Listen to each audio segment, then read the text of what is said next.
Welcome to another edition of Doors at 6. We are all about respect on our set. We disrespect everyone. Want to thank Lee, who's behind the camera doing the producing. Seth, our intern from Georgetown. We only get interns from the finest universities.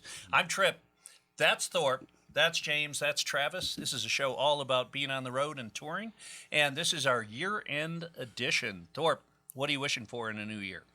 I don't make wishes. And I've talked to your wife. You don't fulfill them either. Travis, what's your wish for the new year? Work less, make more. Okay, James? I just want everyone to be God. happy and get along. Just be happy.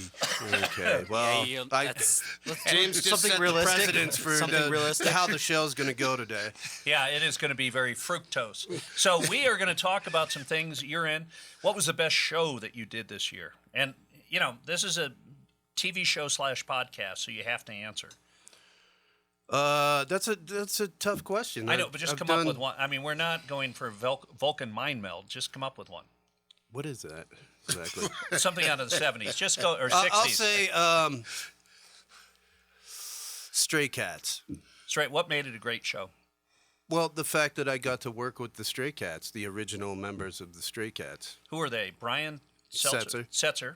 Who else? Lee Rocker, and what is the drummer's name? I can't remember. So it was a fun. The setup was great. Your crew did a great job, and Yeah. it was fun to be around. Yeah. Their crew were old friends, and yeah, it was an all-around good show. Travis, what was your best show? You were out with Marley. Yeah. So, I mean, they're all the same show. Well, I know, but so Not all of them. You come do Yeah, shows okay. with us. Yeah. Well, best show with Steve Yep. would have to be our Garden Grove show. We had a couple other artists join in, do a feature. Who were the artists? Common Kings. So we had Common Kings on stage as well as Steve's entire band. So we had 20 people on the stage. How That was a mess. as a crew guy, how when you know that's going to happen, do you guys freak out, or you just figure we'll No. we'll you get can't some mics freak up out. No, Well- in any situation, you've got to remain calm. there? Okay, and how do you go about having 20 people on stage and having them be heard? I mean, what are the challenges from a crew guy's standpoint? Sleeping the night before. Hold on for a Really, minute. there really wasn't. What episode is this? I don't. Who knows? 5. This is episode 5, and he's asking you, what is it like to work with the bands? And you've been saying all the time you've been working with Marley and going on the road with him. No. But this isn't. So you have a. Let me explain to you how the music business works. James Brown was out. This is Trip, a non-music. I was a merch guy. he was a I had the he was a lowest merch spot. guy. I I made almost more said money. the F word there. I caught myself. I'm so Yes. good. I made more money than any of you a-holes. And- Oh. Sure. Well, maybe not James when you were out with some of your bands. That's but, what puts him here with us today.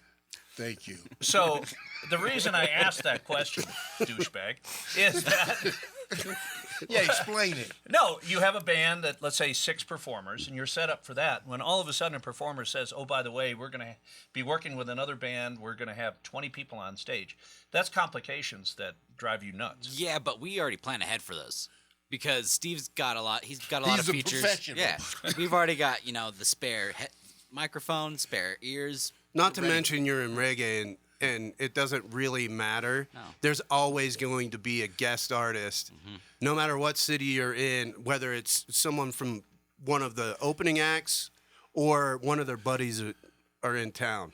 The Yep. question should be the essential. Thank you. By the way, James Brown, he writes all the questions in advance. So he can't The ad-lib. essential piece of setting up the stage means the bass, the drums, the guitars, all the principal Wait, what was the instruments next- are The plugged day-to-day. in, correct? The day-to-day stuff.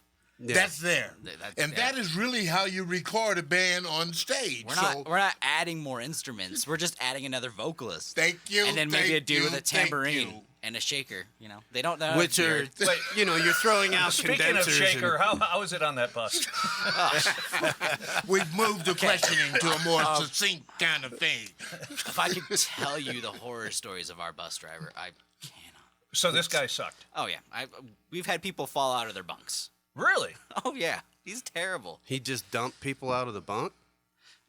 taking too sharp of turns, or That's probably That's the last actually ride pretty I would funny. have. and not to mention our trailer broke down 2 times this last summer due to his poor driving. Why can't you get rid of them? It's not my call. It's not something you can just phone in either. No. Yeah. Well, Drivers aren't readily available when you're touring And like it's- that, because especially in the summer, because all the drivers are out. you know what's And hard. it's a private driver. It's not with the company. Oh yeah, So Steve owns this bus, and he hires somebody. one of his directly. cousins. One of the some dude in Florida. You know, There's the problem. I have seen drivers smoking weed, and that does not give you a lot of confidence on the No. road. You pretty much want your driver to be straight. Sober. That's impossible. Yeah, never happened. Okay.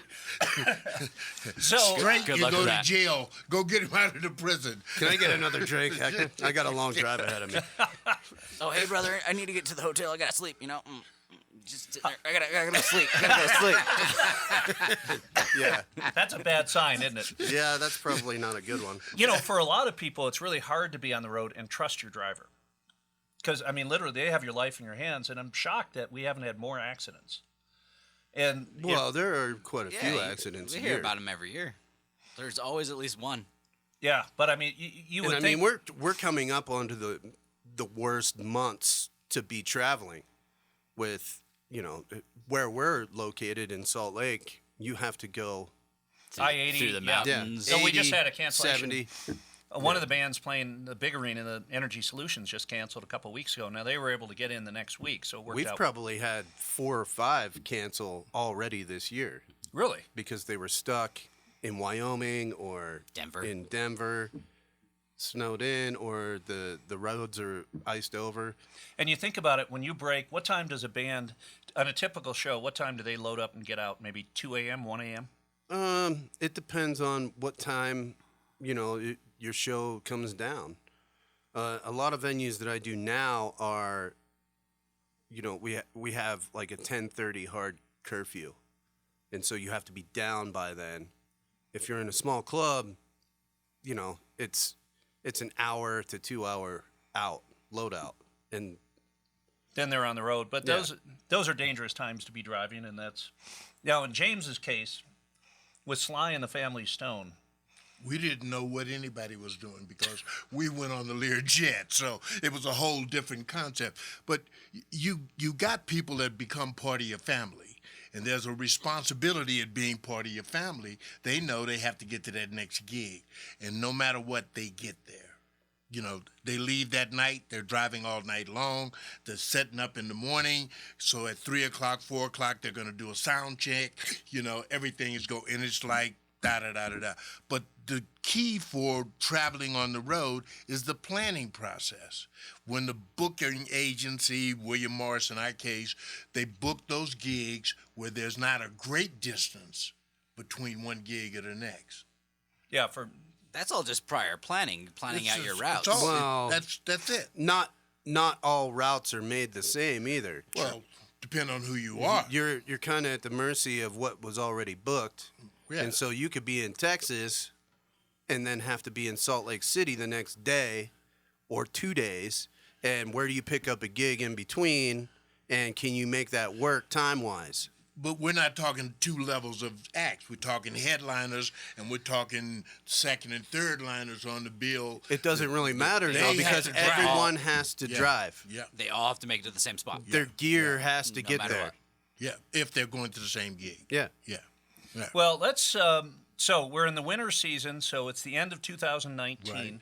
We are going to talk about the biggest acts going last year.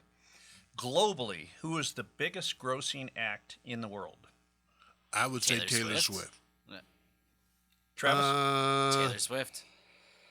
Yeah. You two didn't tour, right? You two didn't tour. The Stones did tour, Yeah, but They but did only, do- I would only say- domestically. yeah. I would say the Rolling Stones then. You were all wrong, and I would be right because I've read this. Pink, the top grossing act of the year, I heard So- that. so Good for another her. pop, yeah. $215 million in gross ticket sales. That is That's just... great. And she's got a good show. Yeah. Have you ever seen Pink? No. I've seen Pink, but not that Pink. I talked to your wife before the Baby, show. Not it's recently. pink outside. Baby, it's pink outside. Can I come in right now, today? I had to buy a Pink CD to do Now, how do you have to buy a Pink? Yeah, do tell. for how the this happens. UNLV women's basketball team's recruiting video. We were putting that together, and they wanted to use a Pink song, and that is embarrassing as a grown person buying a Pink CD in Vegas. Not necessarily. Well, it depends. I mean, I wasn't buying it for my daughter. If I worked at the record store and you were buying a Pink CD, I would be like, this guy's a pervert. Ironically, you said that to me about 20 minutes ago, so it wouldn't be a new thought. Ooh. Okay. Next group, second largest grossing tour in the world last year. Taylor Swift. James, that's why James scored 8 on the SATs. He got one answer that he liked. Did all 82 It's got to be questions. 2. It's the same number as the pencil, right? Luke Bryan. Was Garth Brooks out? Nope. Nope. Elton John. Oh, Elton John. So Elton John's doing his. So a buddy of mine. I mean, we're throwing. Give us a list, and then let us put the numbers together. Is this multiple He choice? just wants to prove he did his research. Well, That's why he keeps looking down Guys, at his let- tablet. let me explain something here. Well, How- in Tripp's defense, you brought a folder with your face on it. So Only because I like me. okay, there had to be one. I like me. So, I just saw Rocket Man on Saturday, Under Duress. I expected to hate it. It was a great movie. Do you any idea what Rocket Man is? Yeah, it's The it's biopic on Elton yeah. John. It's a new scientist. I haven't seen the movie. So. It's Do you see fly. Bohemian Rhapsody? Yes, I have. Kim Jong Il. Elton John's a total prick. Put it that way. However, this movie. Trip here has had drinks with Elton John, and No. I just know people that work for him, and he's a challenging artist, though he's. well, I he's an remember- artist. They're all challenging. Without a doubt. I remember Elton from the Troubadour in L.A. That was his And there breakout was show. great theatrics at the beginning. That was the beginning, the Troubadour. That's where it all began in L.A. He found out he was a rock and roll mother. The Troubadour are some of the legendary shows in the history of rock and Absolutely. roll, where one artist, unknown, goes in, does 2 or 3 shows in L.A., and he breaks from there. And he had some of his best songwriting with his lyricist Wood partner. Burney. Yeah, and God bless, he was off to the races. So this is working so well. I'm going to give you the next artist because you guys. You're just going to give it to us. Well, so far you guys are 0 for 2, and I don't see that Only trend because getting we're any. trying to make you look important. All right, well, we'll try it. Who is the third? And it's not any of the people that you've guessed so far. Who is the third largest grossing act worldwide? 21 Pilots. K-pop group. No. Oh yeah, One That's a Direction. No, No. neither. One Direction. They haven't been together for a while. I don't Well, fucking follow this shit. Travis. Well, there Travis. goes the only F-bomb we had. Wasted on. One Direction. So One Okay, Direction. who is it? Ed Sheeran. Oh, I Oh, okay. Well, Good. Does that make sense? that's 6 degrees to Taylor Swift. Yep. Yeah. But Ed. That's Elton John's guy. Yeah. Well, here's the thing. I had to dance to that crap at my wedding. Therefore, I had to go take I dance hope your lessons. wife's not listening to this. No, no. She's at the airport. She has She's smarter pride. than that. Yeah, she has pride. But Ed Sheeran, that music is unlistenable. It's total. I mean, just horrible. And then you have to go to goddamn dance lessons. I was doing a project with a mob. Ed Sheeran made you. Ed Sheeran owes you like $25 for your dance lessons. Those things are $80 a pop. Okay. Well, 5 of them. What You do kind the of math. dancing? We learned you can count to 1, 2 earlier. What's 80 times 5? So you were doing square dancing? No. We were doing to Ed Sheeran. Ed Sheeran. Oh, it's just horrible Ed, crap. Ed Sheeran's "Oh Down." Okay, so the next act is one of the greatest acts in rock history. Okay, so I'll say the Rolling Stones then. Nope. Eagles. Nope. Okay, whose phone's going off? That's my timer to. No, I'm. This show is actually before Travis's F-bomb, going to be recorded for the Las Vegas television network, and so I was trying to do it in a professional. Nice. Metallica. We'll just bleep that out. Okay, well, I think that one of the greatest rock and roll bands. That's an opinion. Yeah. That's, Well, yeah, that's what Your TV opinion. Yeah, my opinion happens to be right, but All right. how can you not put Metallica a top 10 band in the history of the world? Work with them once. Are they that bad? I don't know. No, I'm not gonna say anything about that. I'll just I'll say one of four is intolerable. I've heard the stories. And they are coming back. Oh, they Never left. No, Well- they were here in Salt Lake, and it was one of the best shows of the year. Okay. Well, again, So one of the four. an So opinion. we're going to take a short break. When we come back, I'll know who the one prick is in Metallica. You're watching Doors at 6. We'll be right If back. you know Metallica, then yeah. And welcome back to Doors at 6. I'm here with James, Hello. Travis, What's up? Thorpe, and I'm Trip. James, who were the biggest a-holes in the music business during your era on the road? Pretty much 90% of them. Well, No, give me. I'm joking. So everybody. I don't, back then, I don't think we had real a-holes because everybody was trying to find their place in the music business then.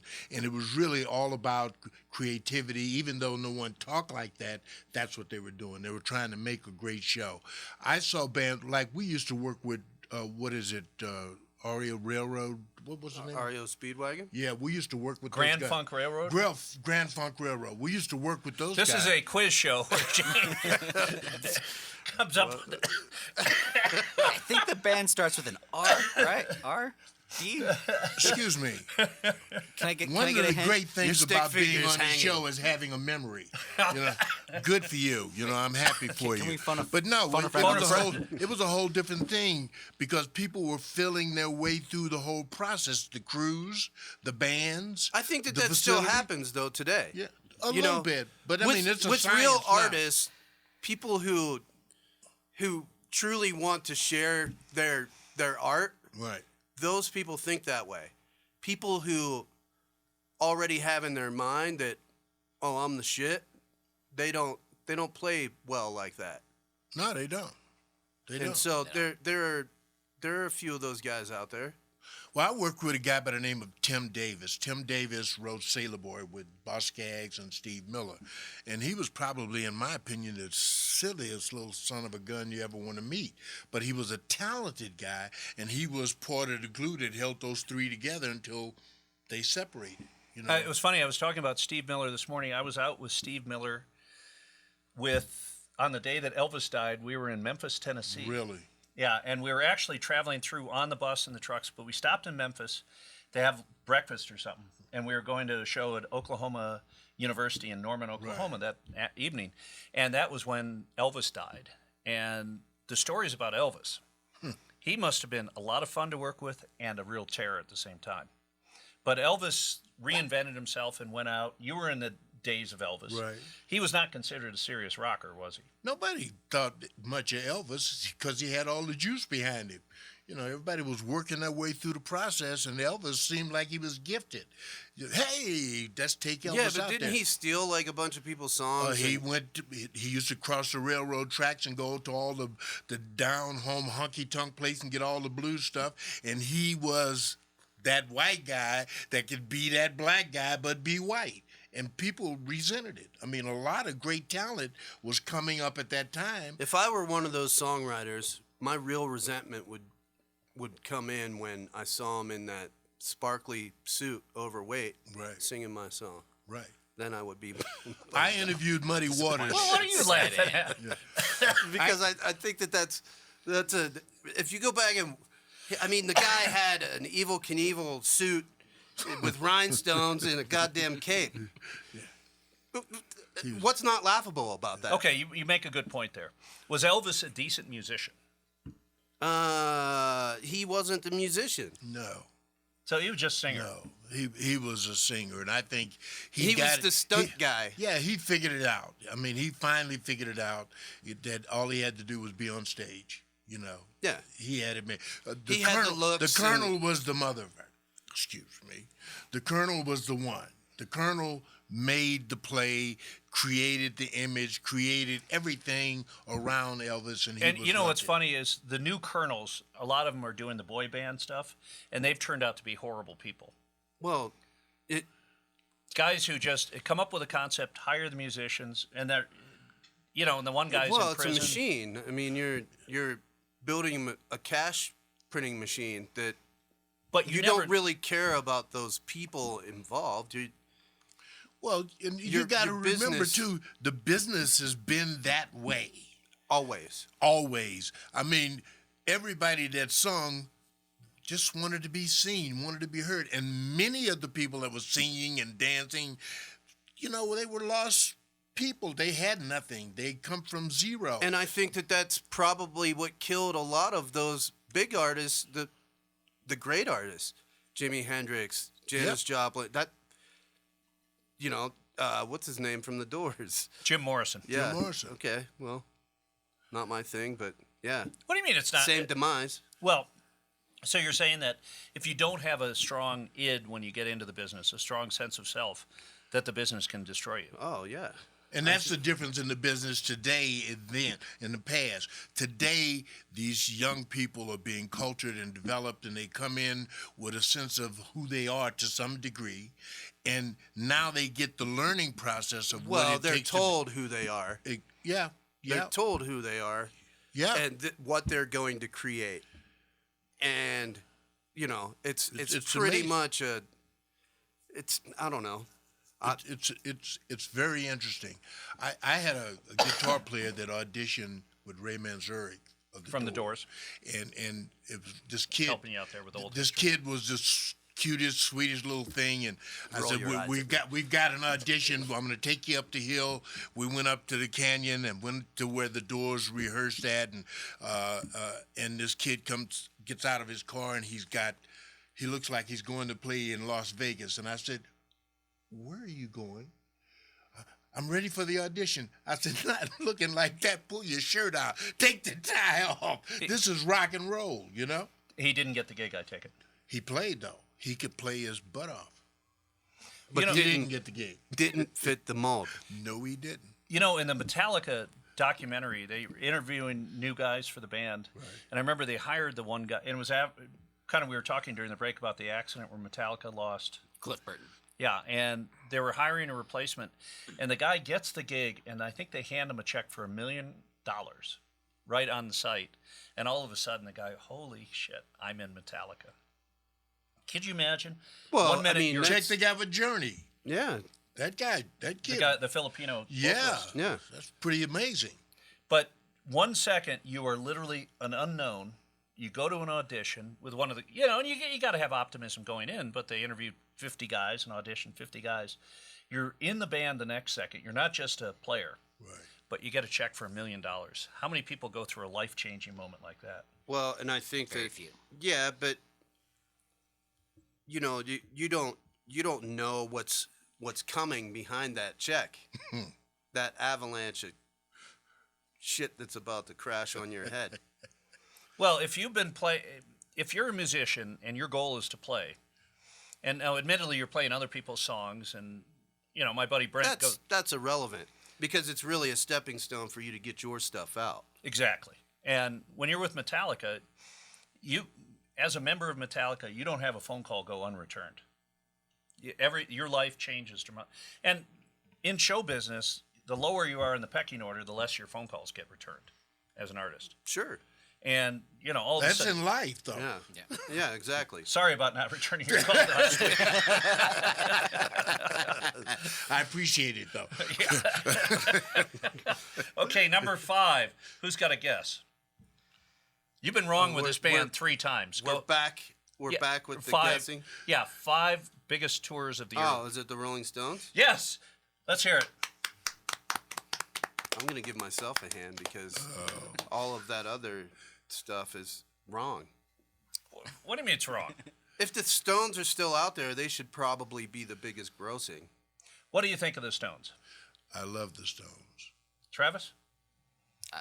I mean, A little older for me. is it foolish to have guys in their 70s be the greatest rock and roll band in the world? No. I think that's amazing because that's the business. What I respect about the Stones is the business that they've managed to do everything. They're on not God- all still alive, but Well, No, Brian Jones no. has died. yeah. Yeah, way back in the day, my friend Nicky Hopkins was going to be the keyboard player with the Stones, but these guys have managed to maintain and stay in this business and make millions and millions, and that takes a lot of balls. Not everybody's got that kind of passion or longevity. Exactly. And, you know, to what we've been talking about, this business chews people up and spits them out. Thousands of people a day. But the Stones have not been super creative for the last 30 years. They They don't don't have they to don't be. have to be. So they had one That's- decade where they were the. Well, I mean, how many other people are covering their songs? Everyone. Yeah. Yeah, so. Yeah. I mean, it's grassroots as far as rock and roll goes. But, you know, it's ironic. The Stones are out for a huge tour last year, and Mick Jagger had a heart procedure, and they had to push it off for a while. But all stadiums. But Pete Townsend and Roger Daltrey have been out. Right. And so you've got two of the biggest acts of the year are acts that started in 1963 or 4. What about Rod Stewart? Rod Stewart also. Rod Stewart is at the next level down. But Rod Stewart has worked I all don't the know way. I don't about think that. so. I don't know about Faces, no. that. I don't think so, man. I think only Every because pitcher- he's a solo artist, you're saying that. But He's not- it was funny. He lost his guitarist to the Rolling Stones in '69, and they said they were just borrowing him for a little while. He has not come back. And Why would he? exactly. I mean, how much money? So I know that Nothing against Rod Stewart, but you know, it's not. They're not the same. No, but on the other hand, They're both hit makers, though. big time. And you know, Rod by himself is certainly a lot more profitable than 4 dudes. Exactly. Plus, he can go more places than the Stones. Yeah. well, Rod Stewart was doing a residency down in Vegas, and he was in 4,000 seat hall at Caesars and kicked butt. But when he does the classical stuff, that loses me. You know, when anyone does classical stuff, it's kind of like, you know, people want to hear Frank his Sinatra. his 70s hits. yeah. You know, they don't want to hear his rendition of a Sinatra exactly. tune or Exactly. So, Travis, when you are the Marley guys, how big a contingent are you out with there? Is it a whole family on the road? Tell me a little bit about it. Oh, it's his entire family. So, give me the kind of the lowdown. What is? So this last tour, it was Steve, his son Joe Mersa, who's an artist, and his daughter Sasha Payne, who's a DJ. So it was just the family. His bus is just his family. And then he stuffs the band and crew on the other bus and be like, yeah, deal with it. Really? So you're on the other bus with the. With a bunch of people. What's the biggest attendance show that you guys book? That is a really good question. like solo or in a festival setting? Because Solo. They're Solo. different. Yeah. And we played the famous Fillmore in San Francisco. You know, Garden Grove, we had a great turnout. I'm trying to think of some other. And you did a cruise. You just recently were on a cruise. Yeah, the cruise, which is so Welcome to Jamrock Cruise is Damien's cruise. So Damian Marley. Damian Marley. Which is also one of my favorite live shows Oh, that yeah, I've he ever ki- done. He kills it. He's so good. Anytime he comes out on the stage, he Yeah. puts so much energy into his performance. So welcome to Jamrock. Tell me about that cruise. Welcome to Jamrock, 5-day cruise. Pretty much every night, there's always somebody playing, and then they go till like 2 or 3 in the morning, partying, listening to DJs, doing the sound booths, sound clashes. It's a big part of their reggae culture that kind of was instilled when Bob was around, before he passed. And so, being a crew guy on a cruise, did you get your own cabin? I had to share a cabin, but Oh, we're crew's on, not that man. lucky. Was it a Those- great those- time? Oh, absolutely. Those rooms are so expensive. Those staterooms. How much was it to go on a Jamrock cruise? I think it's like $5,000 or more. Son of a. And I've had some friends go out as musicians on the cruises, and they say the problem is you can't get away from your fans. No. If you're on the road, you can hide in your hotel. Right. The only time you really have to be outside is going onto the bus. You get to the gig, you've got. But if you're on a cruise, how do you get? I mean, You sneak away to your room and you hide. You eat in your room, period.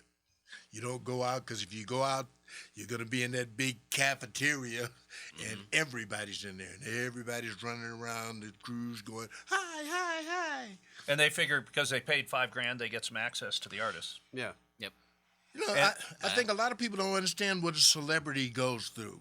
I mean, it's a No, they pain in the don't. butt having to be on all the time. And that's where the anger and the attitude and the personality gets in. You're not allotted a bad day. No. You have to be this persona that you've created, and everyone expects that. Phone. Everyone expects that Tripp's phone's gonna ring. You're popular Anyway. today. Well, And being professionals, we know we have hours off. Yeah, there is a small fine that I will be paying, and I do apologize for it that. starts now. That is my new wife, and for some reason she feels that it's important when she's. Well, she knows you're doing the show, and because she's got pride, she feels that you should answer the phone. Turn off your phone, yeah, and be a professional. I was actually trying to time it, but we have run out of time, and I'm really very disappointed that I'm not going to get to see you, Thorpe. Well, I'll see you after the show, but until the next year. What's on your? Oh yeah, that's super disappointing, I'm sure. So Thorpe runs Anchor Staging here in Salt Lake, and you, starting January 3rd, all you really work on is Sundance. That's a big Yeah, deal. we build all the theaters for the Sundance Film Festival. Talk about what that's like, because Sundance has become, it's been around for 30 years. Robert Redford started it, but is the most important independent film festival in the world. It's like waking up in a meat grinder at your shins, like, oh, and then, eventually it's over. Are you talking about life or Sundance? I'm talking about Sundance. It's a month and a half of Sheer agony. it's pretty rough, but we get through it. And going back to people not understanding what it takes for them to. I mean, our society is constantly wanting to be entertained. People like Travis and I are the magicians who make that. We make that happen, and we make it to a degree where you just walk in and you don't think about how it was done. You're walking into a movie theater, and you see a show, and you go away, and your last thought is, oh, that was a good movie, or that movie was shit. You don't understand what it takes to make a convention hall into a movie theater from ground zero. It's an empty room, and then we build an ADA compliant, like, actual theater. And we do that with stages also. It's an empty field, and we build an entire, essentially, a dance hall in a field. And the guys that work for me, and Travis, and we go through hell, and you're in every extreme. It will be snowing on us, and it will be below zero at times, and we'll either be on Main Street in Park City or on the top of the mountain in Deer Valley. And it's pretty intense. Sundance is become kind of a game changer. I know I was around here when it started, and it was a pretty small festival. And I think it culminated a number of years ago where 4 out of the 5 best pictures were Sundance films and independent films. And Billy Joel was doing the Oscars, and he welcomed everyone to Sundance by the Sea. And from a standpoint, it's great work, but it's just a pain in the ass. Yeah, it is great work. And, every year I take it as an opportunity for me to kind of sharpen the skill set on what we're going to get into. And, you know, if you can make it through Sundance, you're going to make it through the rest of the year, because it's a challenge. So every year, you know you're going to make a lot of money, but you're going to work for it. I mean, It's not really a money thought, though. I don't think about money. these guys are great. Thanks, James. What they have, Who was great? Well, he Not said you, these not guys. He you. wasn't. He Yeah, was but addressing that to what you, they do, which excluded you. they do without regard to the accolade that is going to be showered on that celebrity or those celebrities. They do it for the name and the sake of the business. And that's what makes the music business, the entertainment business, so valuable, is that It's not for everyone. It's absolutely not. And our side is not glamorous at all, but No. the passion comes in making these things happen. And you walk away knowing I did that. Yeah. And they go away. It's essentially like playing with an erect Exactly. set every day that changes. Doesn't matter if you're in the same venue, the set's not going to be the same. And that change in itself is better than a cubicle. Day in, day out. It's a great thing. It's a great thing. That is a good note. I wanted to jump in and cast aspersions on your character and getting a job elsewhere, but I decided not to do that for the Oh, you can do that. Christmas I spirit. actually welcome that. But we want to thank you for watching. Let people know about Doors at 6. For Thorpe, Travis, James, I'm Trip. We'll see you next year. Merry Thanks for watching. Christmas. Happy New Year. Hey, that's what I'm talking about.